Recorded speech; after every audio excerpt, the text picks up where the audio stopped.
आखिर वो कौन से ग्रह, दशा और योग थे जिसने रतन टाटा को उद्योगपतियों में सफलतम, विचारक में महानतम और समाज सेवा में महात्मा बनाया।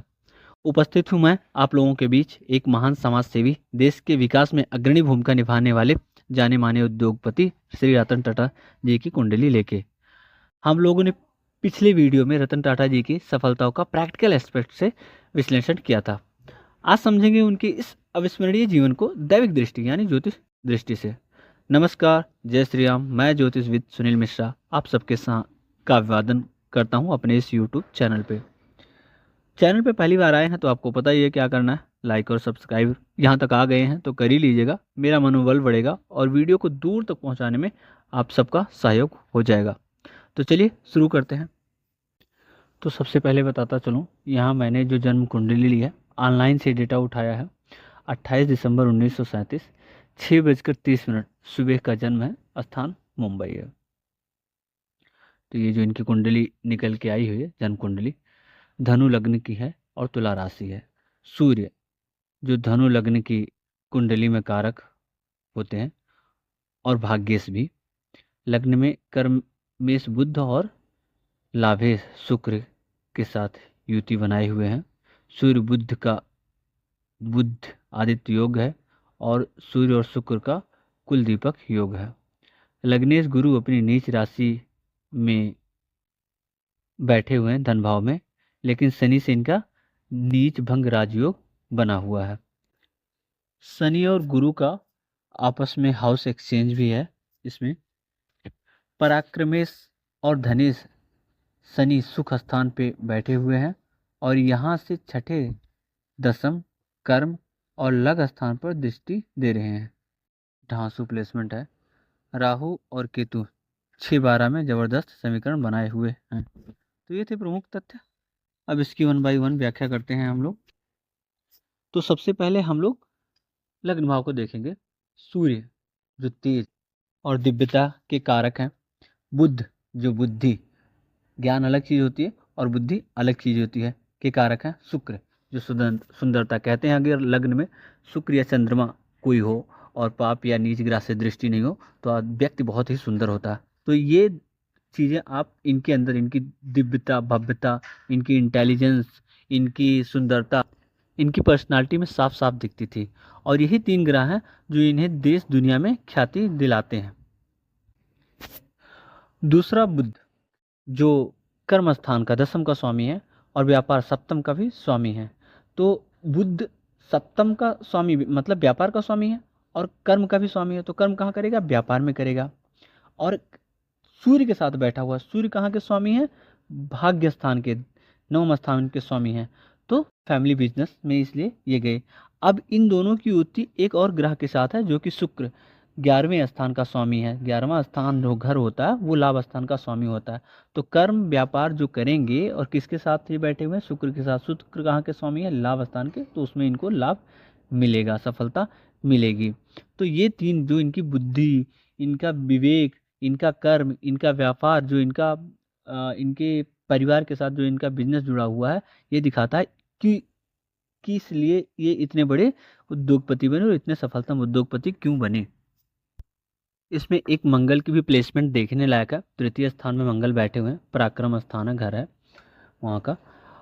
मंगल को आर्किटेक्चर का भी कारक माना गया हुआ है और मंगल खुद जब तीसरे भाव में होता है जो उसका खुद उस घर का कारक होता है, तो यहाँ पर यह और ही अच्छा फल करता है। इसीलिए आर्किटेक्चर, देश के आर्किटेक्चर के रूप में इन्होंने बहुत अच्छा काम किया, कंपनियों को बहुत अच्छे तरीके से खड़ा किया।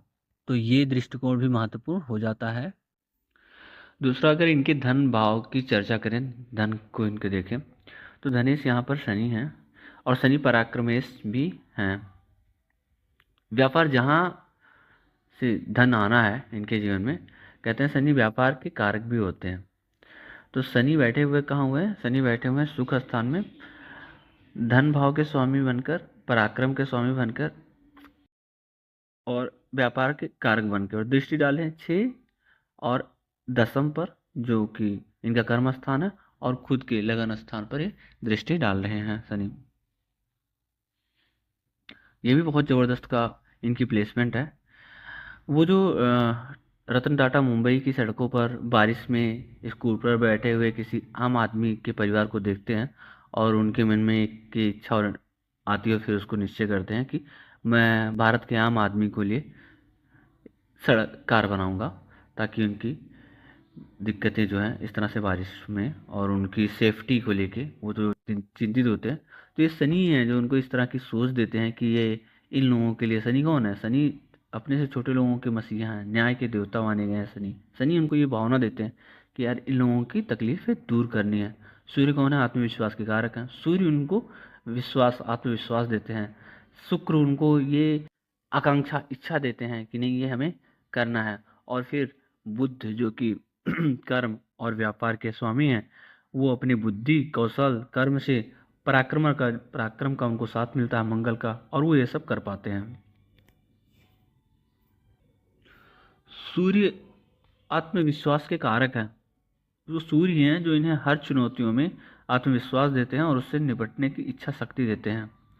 ये सूर्य ही हैं जो रतन टाटा से कहलवाते हैं, I do not believe in making the right decision, I take the decision make them right. मैं सही निर्णय नहीं लेता, मैं निर्णय लेता हूँ और फिर उन्हें सही करता हूँ। ये सूर्य ही उनसे कहलवाते हैं।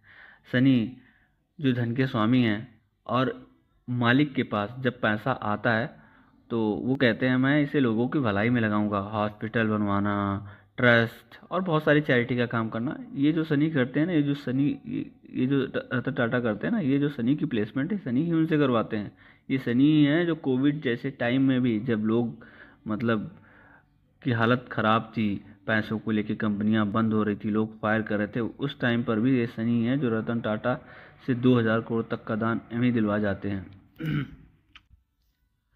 अब यहाँ गुरु की स्थिति देखते हैं तो देखिए गुरु का नीच भंग तो हुआ है, लेकिन गुरु मारक स्थान में है, ये भी नहीं बोलना है। द्वितीय भाव मारक भाव होता है। सुख और माता के स्थान में के स्वामी है ये। दूसरा जो शनि माता और सुख स्थान में बैठे हुए हैं, ध्यान रखना इस बात को, वो मार्केश भी हैं। धनेश के साथ साथ दूसरा भाव जो होता है धन के साथ साथ, ये मारक स्थान कहलाता है ज्योतिष में, तो ये मार्केश भी हैं। इसलिए शुरुआती दौर में उन्हें माँ का सुख नहीं मिला। उनके पेरेंट्स जो है अलग हो गए थे और उनको अनाथालय में छोड़ दिया गया था। बाद में उनकी दादी ने उन्हें गोद लिया था। तो शुरुआती दौर में इनको ये दिक्कत हुई। और तीसरा अगर हम बात करें शनि की, जो उनकी एक और प्रकृति है वो संघर्ष की प्रकृति है। वो संघर्ष करवाते हैं, कामों में डिले करते हैं, जो भी करेंगे वो देर से करेंगे, देंगे सब लेकिन वो देर से करेंगे, संघर्ष करवाएंगे। शनि कहते हैं कि मैं तुम्हें इतना तोड़ दूंगा कि तुम्हें कोई और तोड़ नहीं पाएगा। इसलिए उन्हें अगर हम देखेंगे तो उनके शुरुआती दौर में उन्होंने जो भी काम किया, उनकी स्टार्टिंग की दो दो कंपनियां थी, उन्हें उनमें असफलता हाथ लगा। इंडिया के केस में भी यही परिलक्षित होता है। भारत की पहली स्वदेशी कार जो रतन टाटा की एक मतलब ख्वाहिश थी, दिली इच्छा थी कि भारत के पास भारत की खुद की स्वदेशी कार हो, उन्होंने भारत को वो दिया भी, लेकिन फिर बाद में कंपनी बंद होने के कगार पे आ गई थी। यहाँ तक ये हुआ था कि वो चले गए थे फोर्ड के मालिक बिल फोर्ड के पास इसे बेचने के लिए। तो शुरुआती दौर में उन्हें असफलता मिली है, संघर्ष उन्हें बहुत ज़बरदस्त हुआ, लेकिन चूंकि उनके सूर्य की प्लेसमेंट अच्छी थी, आत्मविश्वास उनका मजबूत था, और शनि जो है मेहनत करवाते हैं, पराक्रमेश भी उनके पास उनका साथ दे रहे थे, तो उन्होंने पराक्रम किया। और लास्ट में देखिए, लास्ट में फिर यही शनि जो है जो विलम्ब करवाते हैं, संघर्ष करवाते हैं। शनि की दूसरी जो खासियत है वो है न्याय की खासियत। जब आप पराक्रम कर अपने पराक्रम से मेहनत जब आप करोगे तो फिर ये आपको देते भी हैं। और कहते हैं जब शनि देते हैं तो बाकी ग्रह अगर घर बनवाते हैं तो ये महल बनवाते हैं। और इन्होंने वो सब हासिल किया जो एक इंसान को हासिल करने में कई बार, एक इंसान को क्या युगों युगों में कोई एक आध हासिल कर पाता है। अब अगर इनके शादी और प्रेम संबंधों की बात करें तो यहाँ पर सूर्य लग्न में बैठकर सप्तम स्थान पे, सातवें स्थान पर दृष्टि डाल लें जो विच्छेद करवाते हैं। और नवमांश में सप्तम पर शनि की वक्र दृष्टि बताती है कि इन्हें जीवन में प्रेम संबंध जो भी बने वो किस लिए शादी तक नहीं पहुँचे। अगर शादी हो भी जाती तो यहाँ पर डिवोर्स की स्थिति बनती इनकी। अब एक तो ये था, इनकी जो मृत्यु हुई है वो चंद्रमा की महादशा और गुरु की अंतर्दशा में हुई है। अब यहाँ पर ध्यान दें तो चंद्रमा जो कि अष्टम के स्वामी हैं, अष्टम मृत स्थान होता, और चंद्रमा की महादशा थी, और चंद्रमा की महादशा में गुरु की अंतर्दशा थी। अब यहाँ पे फिर ध्यान दीजिएगा, गुरु कहाँ बैठे हुए हैं, मारक स्थान में बैठे हुए हैं। तो चंद्रमा जो कि मृत्यु की के स्वामी हैं और गुरु जो कि मारक के स्थान पे हैं। चंद्रमा की महादशा और गुरु की अंतर्दशा में इनकी मृत्यु हुई है। तो ये था देश के जाने माने उद्योगपति श्री रतन टाटा जी के जीवन का लेखा जोखा। हमारे सनातन में, हिंदू धर्म में कहते हैं कि इंसान के पैदा होने से पहले उसकी तकदीरें लिख जाती हैं, और ये ज्योतिष के माध्यम से हम लोग उसको देखते हैं, समझते हैं। कहते हैं पहले बनती है तकदीरें, फिर बनता है शरीर। तो ये था ओवरऑल। आशा करता हूँ आप लोगों को वीडियो अच्छा लगा होगा, और एक बार फिर से मैं वीडियो को देखने के लिए, लाइक और सब्सक्राइब करने के लिए आप सबका फिर से बहुत बहुत धन्यवाद करता हूँ। मिलेंगे किसी अन्य वीडियो में, और इसी के साथ मैं नमस्कार, जय सिया राम।